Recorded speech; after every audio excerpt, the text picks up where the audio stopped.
diiringi dengan hujan selama 36 jam ya, belum reda. Namun Masya Allah, saya berpikir di subuh ini masjid ini akan sepi dari jamaah, sehingga waktu saya berangkat, jangan-jangan nanti yang hadir cuma 3 orang, imam, muadzin, yang nyuting hadir. Namun Masya Allah, ternyata yang datang cukup banyak. Tidak semua orang punya kesanggupan untuk melakukan seperti ini, karena ibadah dengan penuh tantangan terkadang membuat orang jadi berat untuk melakukannya, apalagi dalam situasi ketika sedang hujan. Dan nilai akan lebih besar ketika ibadah itu dilakukan penuh dengan tantangan. Karena itu Nabi SAW memberikan semangat agar orang tetap datang ke masjid walaupun suasana gelap. Di zaman beliau tidak ada lampu, apalagi ketika kondisinya hujan, maka suasana akan menjadi semakin gelap. Rasulullah SAW sampai memberikan motivasi, Basyaril masya'ina bidzulam bin nurit tam yaumal qiyamah. Berikan kabar gembira bagi al-masya'ina fidzulam, bagi orang-orang yang berjalan di kegelapan malam, ilal masajid, yang mereka berangkat menuju masjid untuk salat jamaah, binurit tam, dengan adanya cahaya yang sempurna, yaumal qiyamah, besok di hari kiamat. Sehingga Anda berangkat dalam situasi mungkin di kanan kiri Anda gelap karena lampu mati, atau suasana gelap karena hujan, tapi tetap kita nekat menuju masjid. Semoga nanti di hari kiamat akan dibalas oleh Allah Ta'ala dengan adanya cahaya yang terang yang akan membimbing. Dan sholat ini menjadi sangat berat bagi orang munafik, karena mereka tidak kelihatan mukanya pada waktu hadir di masjid. Sehingga orang munafik lebih milih untuk tidur, lebih milih untuk nyantai daripada datang ke masjid, sementara mereka tidak mendapatkan perhatian apapun. Sehingga Rasulullah SAW pernah menyebutkan, Athqalus salati 'alal munafiqin al-isya' was subh. Salat yang paling berat untuk didatangi oleh orang munafik adalah salat jamaah isya dan salat subuh. Lau ya'lamun nas ma fihima la'atauhuma walau habwa. Andaikan orang itu tahu apa yang dijanjikan oleh Allah di dua salat ini, tentu mereka akan mendatanginya walau habwan, walaupun harus dengan merangkak. Coba nilai berapa yang kira-kira membuat orang kaya mau merangkak dari rumah menuju masjid? 2 juta? Bagi mereka yang penghasilannya 10 juta per bulan, buat apa Pak saya ngejar 2 juta? Atau 100 juta? Bagi mereka yang tabungannya triliunan, untuk mendapatkan 100 juta tapi disuruh merangkak, mungkin dia nggak mau, karena dia sudah punya besar. Maka standarnya adalah manusia siapapun akan tertarik untuk datang ke sana. Tentu tidak bisa diukur dengan dunia seisinya. Karena itu jangankan sholat subuh yang kita kerjakan, qobliyah subuh yang 2 rakaat cuman ringan. Qobliyah subuh baca apa Pak? Qobliyah subuh baca apa? Baca Al-Fatihah yang jelas ya. Nah, kalau nggak baca Fatihah kan batal ya. Rakaat pertama baca apa? Al-Fatihah dan surat Al-Kafirun. Rakaat yang kedua Al-Fatihah dan Al-Ikhlas. Yang demikian ringan, kata Rasulullah SAW, rakaatul fajri khairum minad dunya wa ma fiha. 2 rakaat di waktu fajar, yaitu qobliyah subuh, lebih baik dibandingkan dunia seisinya. Untuk menggambarkan ibadah seorang muslim yang mengawali pagi harinya, dia melawan rasa kantuk, dia melawan keinginan dia untuk malas-malesan, tapi dia tinggalkan itu semuanya dalam rangka menghadap Allah, walaupun hanya dengan 2 rakaat ringan, lebih baik daripada dunia seisinya. Apalagi ibadah yang penuh dengan perjuangan, begitu tangi turu bangun tidur kok masih mendengar hujan, kers. Itu kan motivasi untuk tidur lagi. Sehingga apalagi dalam situasi cuaca dingin ya, di depannya jam nggak kelihatan, kadang dia merasa kayaknya kok masih larut malam, padahal tinggal sedetik sudah mau adzan. Suasana hujan masih turun, mungkin selimut akan diangkat untuk merem karena orang pingin kemudian istirahat dalam situasi seperti ini. Tapi kita kalahkan itu semuanya, kita bangkit dan kita mengambil air wudhu, lalu kita ibadah, kita salat, nilainya jauh lebih besar dibandingkan dalam situasi normal. Maka jangan Anda anggap ini hal yang remeh, jamaah. Ibadah dalam situasi orang merasa berat melakukannya, nilai pahalanya akan lebih besar dibandingkan ketika ibadah itu dilakukan dalam kondisi ringan untuk melakukannya. Karena itulah Rasulullah SAW ketika ditanya oleh seorang sahabat yaitu Usamah bin Zaid atas kebiasaan beliau di mana beliau rutin mengerjakan puasa ketika Sya'ban, kenapa Rasulullah SAW lebih rajin puasa di bulan Sya'ban yang itu tidak terjadi pada bulan-bulan yang lain? Kata Nabi SAW, "Hadza syahrun yaghfulun nasu anhu." Bulan Sya'ban adalah bulan di mana orang sering melalaikannya. Baina Rajabin wa Ramadan, karena dia jatuh di antara Rajab dan Ramadan. Rajab merupakan bulan ibadahnya orang jahiliyah di masa silam, sedangkan Ramadan merupakan bulan ibadahnya kaum muslimin. Sehingga orang Arab di bulan Sya'ban itu jarang melakukan ibadah. Tapi Nabi SAW tampil beda, sehingga dalam situasi ketika masyarakat malas untuk ibadah di bulan Sya'ban, justru Nabi SAW menjadi orang yang rajin ibadah di bulan Sya'ban. Di posisi itulah Nabi SAW ingin menjadi orang yang tampil beda. Dalam posisi ketika banyak orang malas ibadah, beliau justru menjadi orang yang rajin ibadah. Kondisi ini akan membuat nilai ibadah yang dilakukan oleh seorang hamba semakin besar. Anda bisa bayangin ya, yang kira-kira mau bangun malam atau bangun subuh dalam situasi hujan masih turun, itu banyak atau sedikit, Pak? Banyak atau sedikit? Sedikit. Kita saja ya, mungkin godaannya pingin tidur, sehingga kita lawan sampai akhirnya kita berhasil bangun, kemudian kita datang ke sini dengan kemudahan Allah, terus tidurnya di sini. Masya Allah. Yang merem-merem nih coba ya. Itu kan karena tidak bisa mewujudkan tidur ketika di kasur, lanjut tidur di masjid. Enggak ya? Gitu enggak, Mas? Dari mana, Mas? Yang remaja-remaja ini dari mana? Dari Pondok Khadijah. Jauh dari sini? Dekat, alhamdulillah, Masya Allah. Tadi naik apa ke sini? Naik mobil, rombongan. Baik. Itu anak pondok, Pak, yang dia dikontrol oleh para pengasuh. Mungkin bagi mereka yang bukan mondok, yang masing-masing diberi kebebasan, kamu mau bangun silahkan, nggak bangun juga silahkan, mereka terkadang lebih milih untuk tidak bangun. Baik, kita berharap kepada Allah, sebagaimana Allah Ta'ala memberikan kita kekuatan dan kemudahan untuk bisa menuju masjid dalam situasi ini. Semoga nantinya Allah Subhanahu wa Ta'ala berikan kemudahan bagi kita untuk meniti sirat ketika menuju surganya.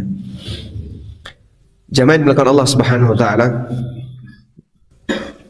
kita akan mempelajari tentang bagaimana mempertahankan sunnah harian, ibadah yang menjadi tambahan berkaitan dengan amalan wajib yang kita kerjakan. Amalan sunnah disediakan oleh syariat kita sebagai anugerah bagi Allah, sebagai anugerah dari Allah untuk para hambanya. Kenapa amalan sunnah ini bisa kita sebut sebagai anugerah? Bukankah itu tambahan pekerjaan?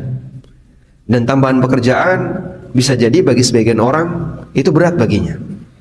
Baik, Bapak Ibu yang kami hormati, bagi orang yang sadar akan pentingnya nilai gaji dan upah, dia akan berusaha untuk nyari tambahan.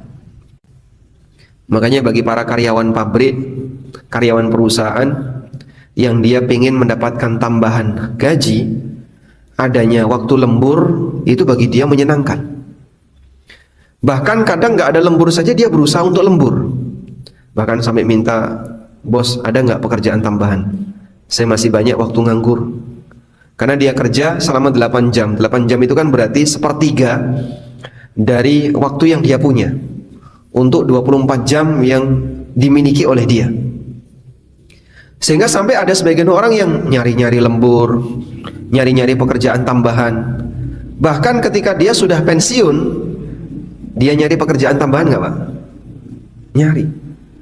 Karakter manusia yang sadar akan kebutuhan dia terhadap yang namanya gaji, yang namanya pendapatan, dia itu nggak pingin diem.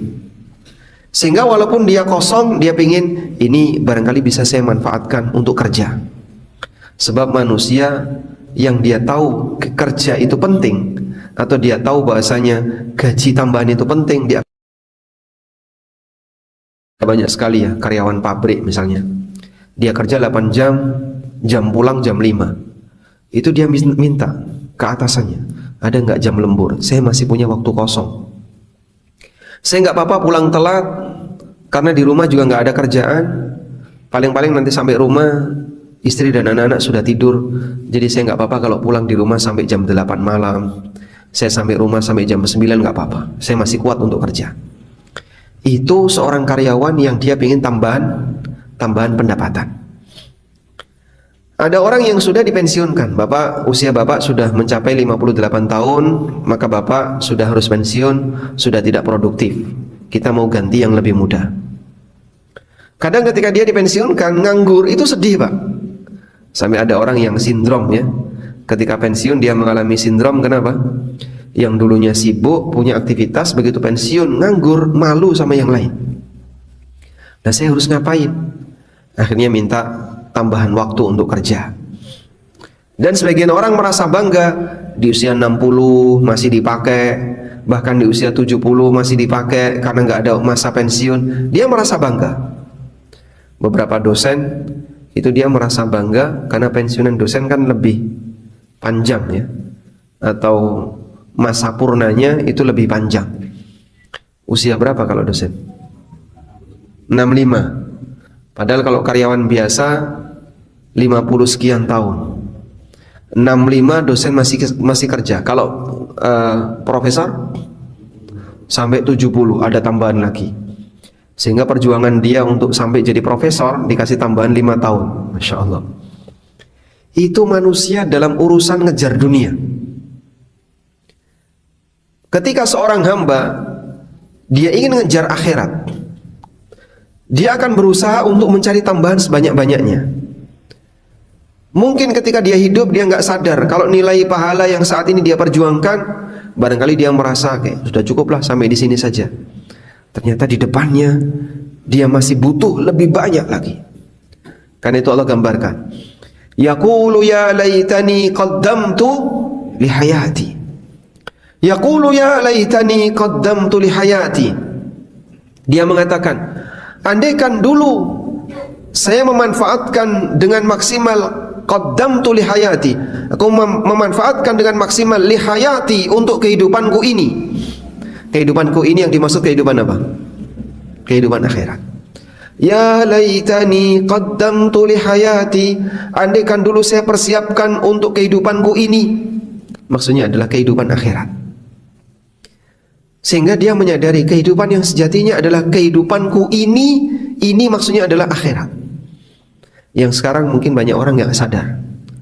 Dia nggak tahu kalau kehidupan akhirat itu adalah kehidupan yang demikian membutuhkan yang namanya bekal yang banyak. Kadang kan kita menyesali masa muda setelah kita di usia tua. Coba yang masih remaja ya. Yang masih remaja kadang tidak berpikir, waktu tua apa sih yang akan harus aku lakukan? Sehingga anak remaja itu dalam pikirannya yang penting senang-senang, yang penting happy, main-main, waktunya habis hanya untuk main. Dia tidak berpikir nanti tuanya itu butuh apa, dia tidak berpikir. Begitu sudah tua, dia berpikir, menyesali masa mudanya dulu. Kenapa dulu waktu remaja saya kok nakal? Kenapa waktu dulu saya masih remaja tidak banyak menghafalkan Quran? Kenapa dulu waktu saya remaja tidak banyak belajar? Waktuku hanya habis untuk main-main. Itu baru ketahuan ketika kapan? Tua. Maka orang tua ngasih pengalamannya kepada yang muda. Ini sama-sama masih hidup Pak. Sama-sama masih hidup. Tapi yang remaja karena ndablek tetap saja nggak mau. Sehingga bapaknya ngasih tahu, kamu harus rajin belajar, kamu harus serius. Nanti kamu kalau sudah tua seperti bapak, kamu nggak punya kesempatan lagi untuk serius belajar. Mau menghafal susah, karena tiap hari bapak mikir utang. Sekarang kamu belum punya utang, nanti kamu harus melanjutkan utang bapakmu. Sehingga dalam posisi masih remaja dia didoktrin kayak gitu. Tujuannya apa? Biar dia sadar, cari bekal sebanyak-banyaknya, biar nanti kalau kamu sudah tua, kamu sudah dewasa, bekalmu banyak. Sekarang kamu bisa belajar dengan maksimal, kau bisa ngaji dengan maksimal, kau bisa menghafalkan Quran dengan maksimal. Gapai cita-citamu setinggi mungkin. Kuatkan tekadmu dari sekarang. Itu remaja, Pak. Di mana orang tua ini masih hidup, ketemu dengan anaknya yang masih kecil juga masih hidup, dia ngasih nasihat. Andaikan, Pak, ada orang mati dihidupkan, lalu dia nyampaikan ceramah di depan masyarakat, mungkin banyak orang yang nangis. Tapi ini orang nggak mungkin hidup kembali. Sehingga kita tidak bisa mendapatkan apa sih tausiah yang akan disampaikan oleh orang yang mati, yang mereka sudah menjumpai kondisi akhirat, yang mereka sudah menjumpai bagaimana balasan yang ditampakkan oleh Allah kepadanya. Mereka nggak dihidupkan kembali. Namun semua itu diceritakan oleh Allah dalam Al-Quran. Yaqulu ya laitani qaddamtu li hayati. Itulah contoh penyesalan orang-orang yang sudah meninggal. Qaddamtu li hayati, andaikan dulu saya masih hidup, saya berjuang untuk kehidupanku ini, yaitu kehidupanku pasca kematian.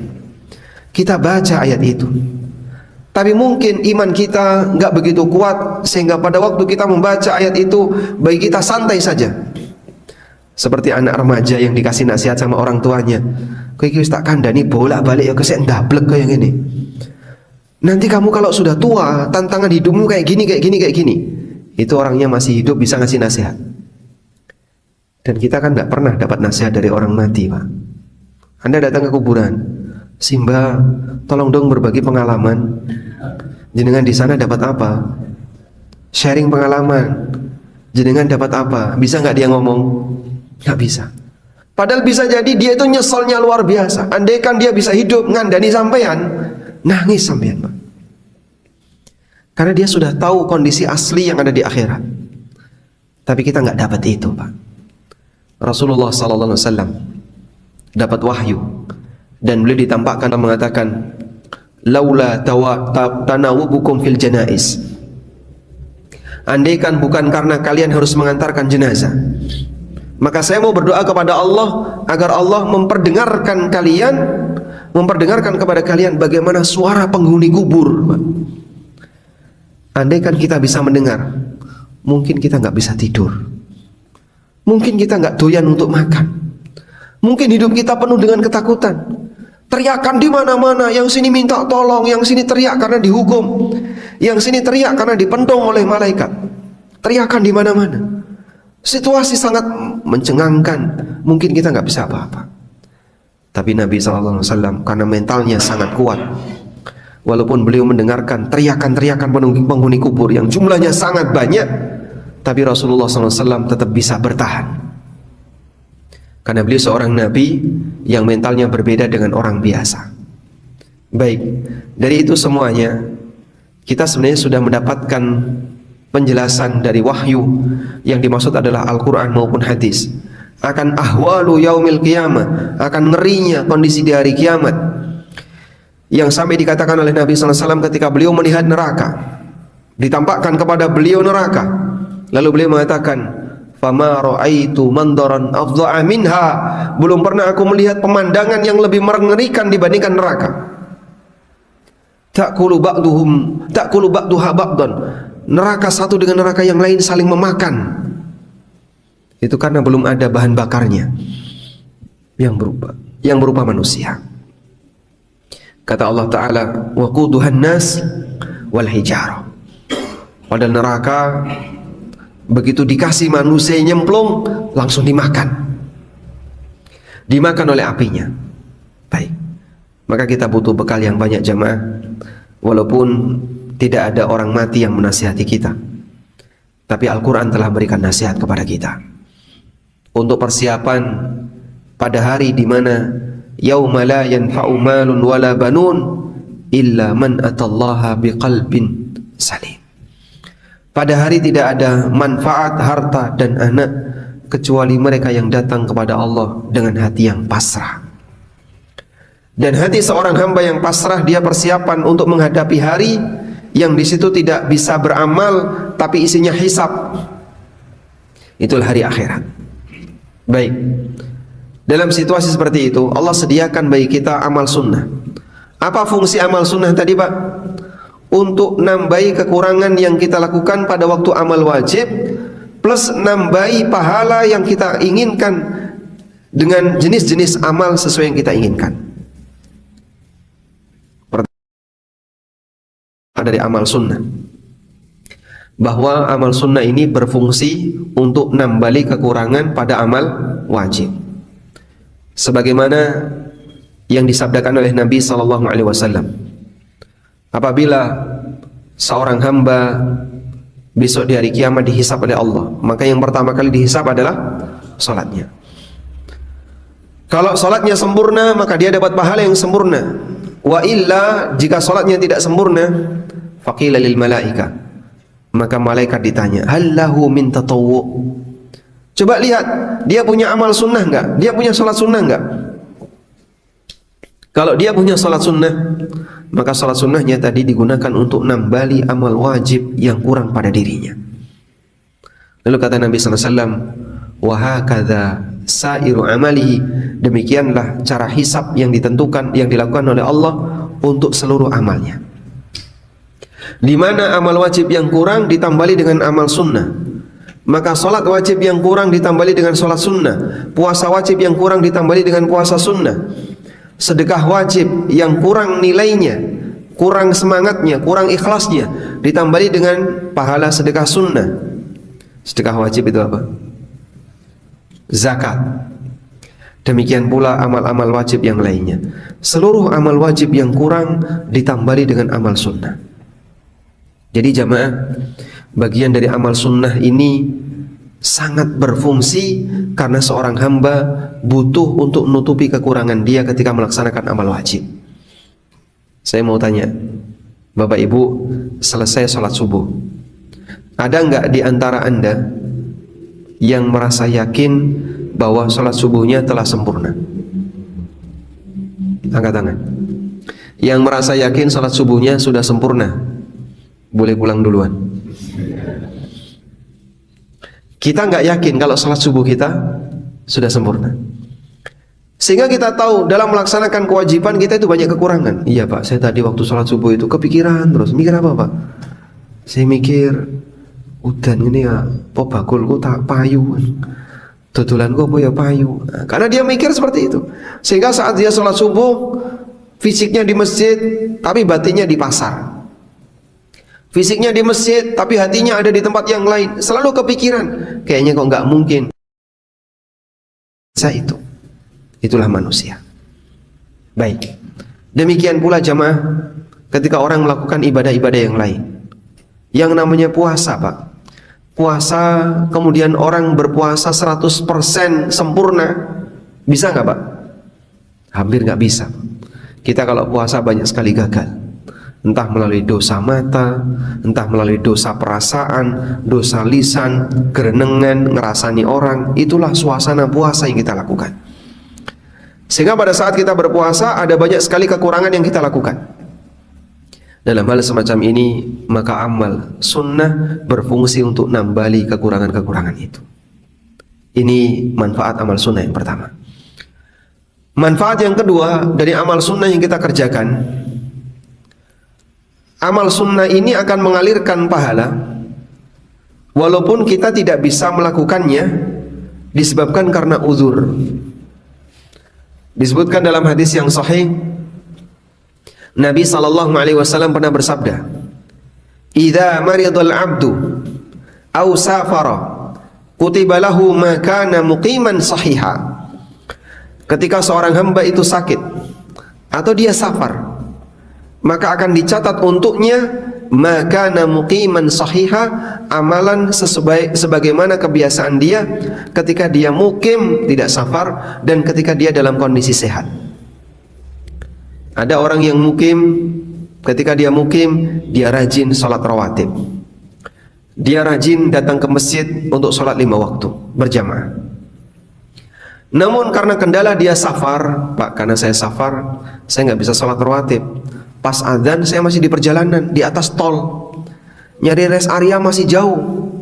Pas adzan saya masih di atas kereta. Pas masuk waktu sholat saya masih di atas pesawat. Ada banyak kondisi di mana orang musafir tidak bisa melakukan amal ibadah rutin. Maka bagi mereka yang punya kebiasaan rutin, kebiasaan datang ke masjid, kebiasaan sholat rawatib, kebiasaan sholat tahiyatul masjid ketika datang ke masjid, maka amal itu nggak putus jemaah, tetap mengalir pahalanya walaupun orangnya tidak mengerjakannya. Tapi ini hanya berlaku bagi mereka yang rutin mengerjakan. Sehingga kalau Anda punya kebiasaan misalnya amal puasa Senin Kemis, sampai pada titik tertentu sakit, Pak, saya sakit, Pak. Sekarang biasanya saya puasa, tapi sekarang nggak puasa. Kenapa? Sakit. Saya punya lambung yang kalau saya pakai puasa, asam lambungnya naik. Saya nggak kuat. Dalam posisi ini ketika Anda tidak berpuasa karena uzur sakit, pahalanya tetap mengalir. Sekali lagi, ini hanya berlaku bagi siapa? Mereka yang punya rutinitas. Tapi kalau nggak punya rutinitas, baru kemarin beramal, sekarang bolos. Atau model orang yang beramal mut-mutan. Kalau lagi mood beramal, kalau nggak mood nggak beramal. Mut-mutan itu apa, Pak? Permen ya. Kalau lagi mood dia mau beramal, kalau nggak mood dia nggak mau beramal. Yang kayak gini nggak ada, Pak, pahala yang terus mengalir. Bahkan sampai pada kondisi ketika seorang hamba punya uzur karena usia, sehingga dia tidak bisa beramal rutin sebagaimana dulu waktu dia masih muda, pahalanya terus mengalir. Allah Ta'ala berfirman, illal ladzina amanu wa amilus salihati falahum ajrun ghairu mamnun. Kecuali orang yang beriman dan beramal saleh, dia mendapatkan pahala yang terus mengalir. Apa yang dimaksud pahala yang terus mengalir? Dijelaskan oleh Ibnu Abbas radhiyallahu anhu, dan ini dikutip oleh Al-Qurtubi dari Ad-Dhahhak dari Ibnu Abbas. Di situ dinyatakan Allah Subhanahu wa taala menyediakan pahala bagi hambanya yang dia punya kebiasaan amal saleh di waktu muda, sampai akhirnya dia tinggalkan karena uzur usia, maka pahalanya terus mengalir sesuai dengan kebiasaan dia di waktu muda. Sehingga Bapak Ibu yang kami hormati, coba saya mohon izin untuk menyebutkan teksnya. Bagaimana perkataan yang disampaikan oleh Ibnu Abbas. Qala Ibnu Abbas, kata Ibnu Abbas, idza kana al-'abdu fi shababihi katsiras salati katsiras siyam, apabila ada seorang hamba ketika di usia muda, banyak salat, rajin puasa, wassadaqah, dan rajin sedekah, thumma dha'ufa amma kana ya'malu fi shababihi, sampai akhirnya ketika dia di usia tua, dia sudah enggak mampu lagi untuk melakukan amalan sebagaimana waktu dia masih muda, ajrallahu azza wa jalla ma kana lahu ya'malu fi shababihi, maka Allah tetap mengalirkan pahala untuknya sesuai dengan kebiasaan amal yang dia lakukan di waktu muda. Masya Allah. Anda bisa bayangin ya, Bapak Ibu, ini dengkul ya, ada saatnya leren, Pak. Ini pinggang, mungkin ada waktunya dia nggak bisa digerakkan. Jasad itu makin tua makin bagus atau makin menurun? Makin menurun. Sampai pada titik ketika jasad ini sudah nggak bisa lagi dipakai untuk melakukan ketaatan, nggak bisa dia pakai untuk berangkat ke masjid, nggak bisa dipakai untuk datang di majelis ilmu, nggak bisa dipakai untuk mengikuti ibadah-ibadah. Tapi karena dulu waktu masih muda dia punya kebiasaan beramal soleh, Allah Ta'ala tetap memberikan aliran pahala untuknya. Subhanallah, yang pensiun ibadah tetap dapat uang pensiunan, Pak. Tetap dapat pahala pensiunan. Tapi syaratnya sesuai dengan kebiasaannya. Makin banyak ibadah, jenis-jenis ibadah yang dia kerjakan, makin banyak pahala yang terus mengalir. Dulu waktu masih muda, dia sering kajian, dia sering sholat jamaah, dia sering sholat sunnah, dia sering puasa sunnah, dia sering ini. Itu terus mengalir. Ibaratnya begini Pak, pensiunan golongan 2 dengan golongan eselon sama atau beda Pak? Beda. Gede yang mana Pak? Ya, yang eselon. Kenapa? Makin sibuk. Makin di atas dia makin sibuk, tanggung jawabnya makin banyak. Karena tanggung jawabnya makin banyak, maka saat dia pensiun, nilai upah yang dia dapatkan makin gede. Hal yang sama juga terjadi pada hamba yang makin banyak rutinitas ibadahnya, pada waktu dia pensiun, aliran pahalanya makin banyak. Makanya orang yang merutinkan beberapa ibadah sunnah, dia pertahankan sampai pada titik dia nggak mampu lagi mengerjakannya, itu dia tidak disia-siakan oleh Allah Subhanahu wa taala. Yang ketiga, manfaat yang ketiga, bagi mereka yang punya kebiasaan amal-amal sunnah, maka Allah Subhanahu wa taala akan jadikan dia untuk bisa mendapatkan surga melalui pintu surga sesuai dengan amal kebiasaannya. Allah masukkan dia untuk masuk surga melalui pintu surga sesuai dengan amal kebiasaannya. Disebutkan dalam hadis yang diriwayatkan oleh Bukhari dari sahabat Abu Hurairah radhiyallahu anhu, Nabi SAW pernah bersabda, "Faman kana min ahli salati du'iya min babis salah, wa man kana min ahli jihad du'iya min babil jihad, wa man kana min ahli siyam du'iya min babil rayyan, wa man kana min ahli sadaqah du'iya min babis sadaqah." Yang ahli salat dipanggil masuk surga melalui pintu salat, yang ahli jihad dipanggil masuk surga melalui pintu jihad, yang ahli puasa dipanggil masuk surga melalui pintu ar-rayyan, yang ahli sedekah dipanggil masuk surga melalui pintu sedekah. Kemudian Abu Bakar bertanya, "Ya Rasulullah, fahal yud'a ahadun min tilkal abwabi kulliha?" Ya Rasulullah, ada enggak orang yang dipanggil dari semua pintu surga? Masya Allah. Pintu surga jumlahnya berapa?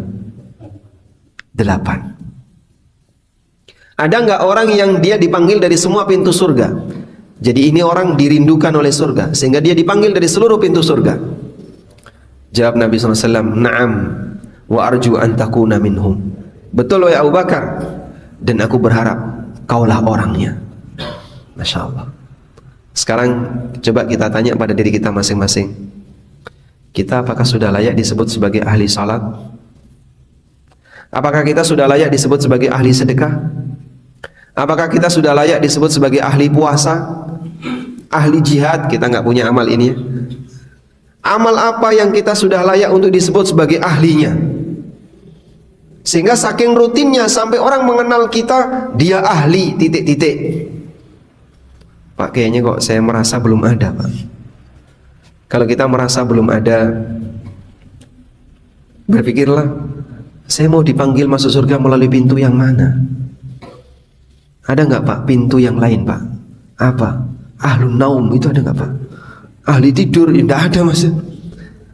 Karena yang namanya tidur kan tidak beramal, sehingga orang malas tidak mungkin dia bisa disebut sebagai predikat itu untuk mendapatkan kemuliaan. Maka dalam posisi ini kita perlu perjuangkan. Kalau nggak bisa semuanya, jangan ditinggal semuanya. Nek raiso kabeh, ojo ditinggal kabeh. Ma la yudraku kulluh, la yudraku julluh. Yang tidak bisa didapatkan semuanya, jangan tinggalkan yang paling penting. Nah sekarang Bapak Ibu mulai berpikir, dari 8 ini mari kita pikirkan, saya harus miliki salah satu. Mau jadi yang mana Anda? Ahli salat? Sebentar tak pikir dulu. Ini ahli salat kok ketoknya berat ya Mas. Baik, ganti yang lain. Ahli sedekah? Berat Mas, berat. Nek nyawang awakku iki cetil kumet medit enggak sanggup saya. Baik, ganti ahli puasa. Wah, apalagi itu ahli puasa itu, berat itu ahli puasa. Lalu Anda mau jadi apa? Kalau kemudian tidak diperjuangkan, bagaimana kita bisa mendapatkan surga Allah? Perlu perjuangan. Karena yang namanya surga itu dikelilingi dengan sesuatu yang tidak disukai oleh manusia. Kita mohon kepada Allah, semoga Allah berikan kemudahan bagi kita untuk bisa memberikan perjuangan kita atau melakukan perjuangan dalam rangka menggapai salah satu amal yang bisa kita rutinkan. Wallahu a'lam. Mungkin demikian yang bisa kita sampaikan sebagai pengantar. Semoga yang sedikit ini bermanfaat. Wassallallahu ala nabiyyina Muhammadin wa ala alihi wa sahbihi wasallam. Barangkali ada yang mau disampaikan, kami persilahkan. Silakan. Waalaikumsalam warahmatullahi wabarakatuh. Ada mikrofon, ada mikrofon.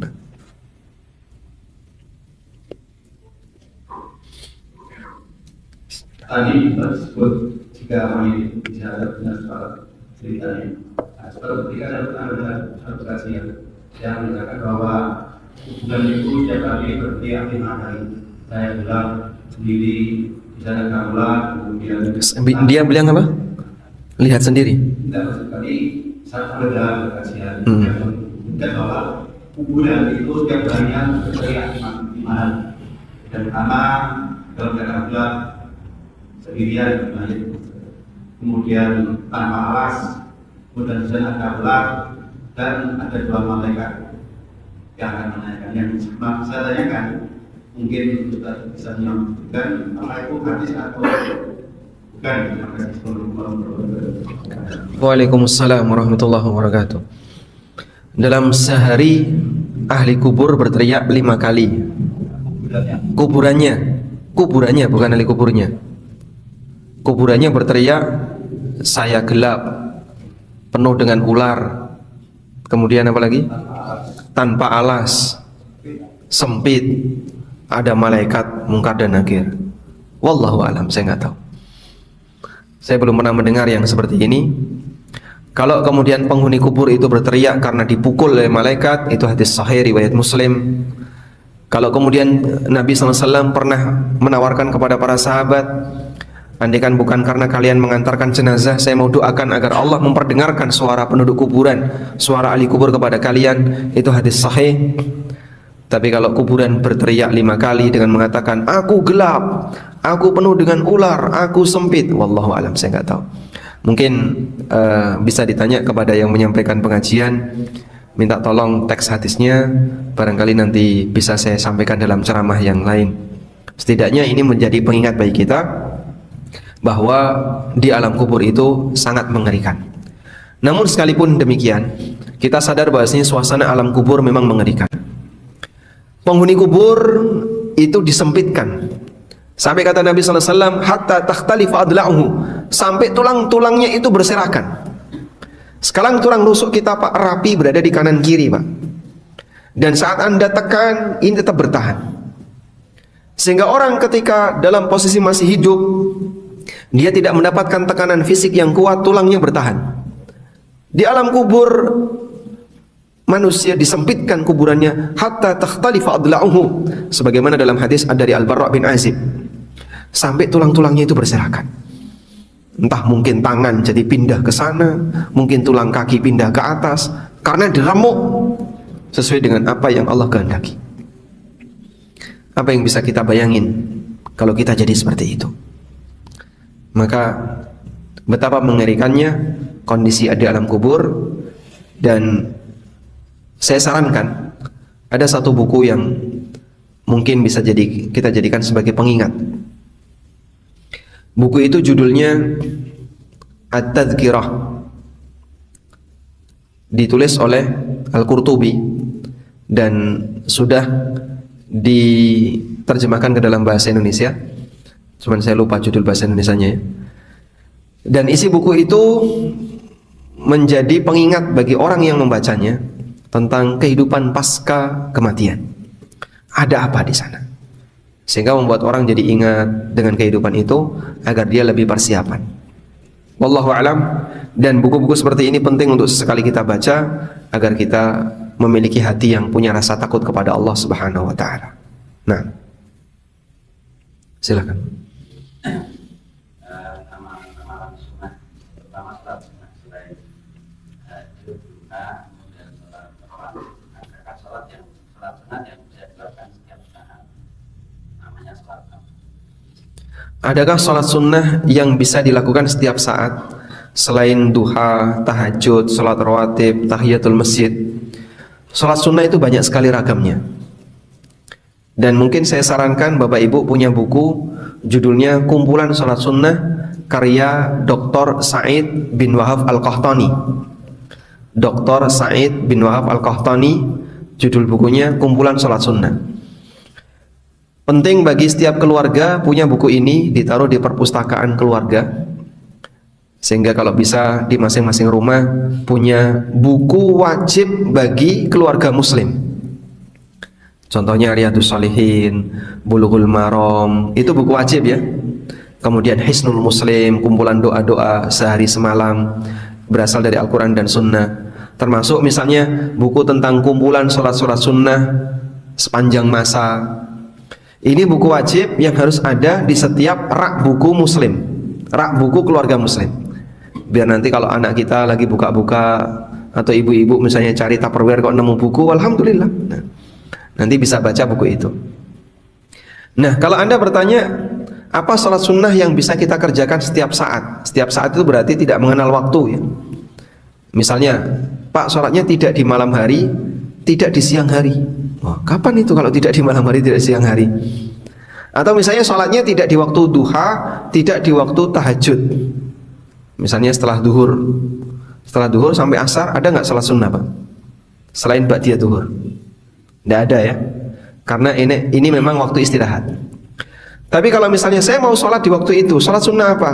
Anda bisa kerjakan sholat sunnah mutlak. Sholat sunnah mutlak itu adalah sholat sunnah tanpa nama dan tanpa sebab. Sholat gitu aja. Sholat sunnah mutlak itu boleh dilakukan di waktu kapanpun. Larangan.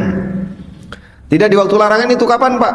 Setelah asar sampai terbenam matahari, setelah subuh sampai terbit matahari. Itu sholat sunnah mutlak nggak boleh. Maka dalam situasi seperti ini Anda jangan lakukan sholat sunnah mutlak. Selain itu silahkan kerjakan sholat sunnah mutlak. Jadi sholat sunnah mutlak tadi apa? Sholat tanpa sebab, tanpa nama. Ya pengen sholat. Apa Pak dalilnya sholat sunnah mutlak? Suatu ketika ada sahabat yang melayani Rasulullah SAW. Selesai beliau melayani Nabi SAW, Nabi SAW menawarkan kepada sahabat ini, "Sal, silakan kau minta sesuatu." "Ya Rasulullah, saya cuma minta satu." "Apa itu?" "Murafaqataka fil jannah." Aku minta bisa menemani Anda di surga. "Awa ghaira dzalik," minta yang lain, jangan yang itu. "Enggak ya Rasulullah, saya hanya minta yang itu, bisa menemani Anda di surga." Masya Allah, ini kan permintaan tinggi sekali.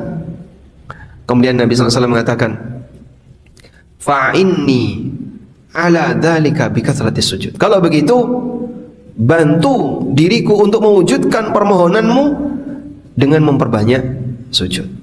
Beliau didoakan oleh Allah agar bisa membersamai beliau di surga. Namun itu pun pakai sebab. Sebabnya apa? Perbanyak sujud. Perbanyak sujud itu maksudnya gimana Pak? Apa begitu ketika datang sujud, nanti jalan selangkah sujud lagi, jalan lagi sujud lagi? Bukan demikian. Terus apa yang dimaksud memperbanyak sujud? Maknanya apa? Memperbanyak salat sunnah. Maka dianjurkan bagi orang yang ingin mendapatkan derajat surga yang tinggi, perbanyaklah salat sunnah. Wallahu a'lam. Baik, pun juga. Nah, maksudnya gini apa Pak? Oh gini Mas. Angkat tangannya kok 2 jari itu.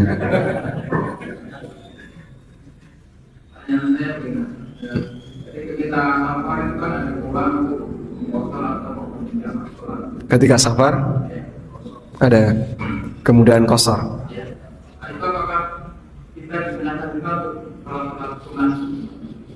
Ketika safar.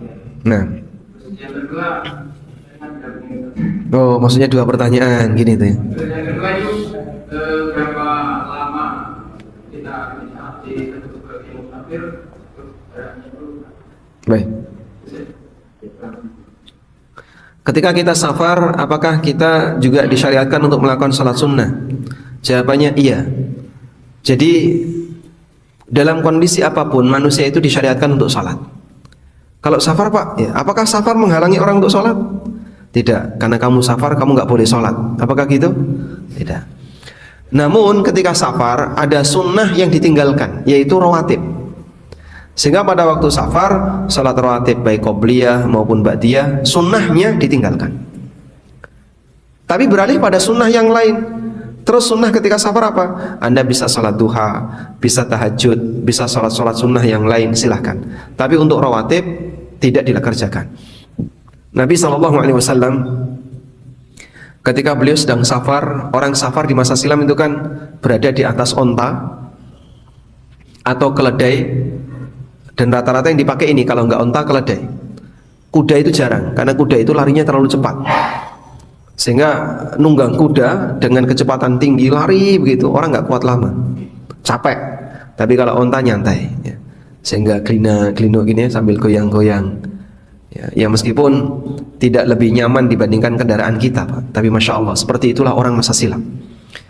Sehingga mereka menempuh perjalanan dalam waktu yang lama di atas onta itu. Hanya dalam jarak, misalnya ya, dalam jarak 100 kilo itu butuh perjalanan sehari. 100 kilo gelino sehari ya. Maka karena mereka sehari di atas onta, mereka dulu menggunakan kesempatan di atas kendaraan itu untuk salat.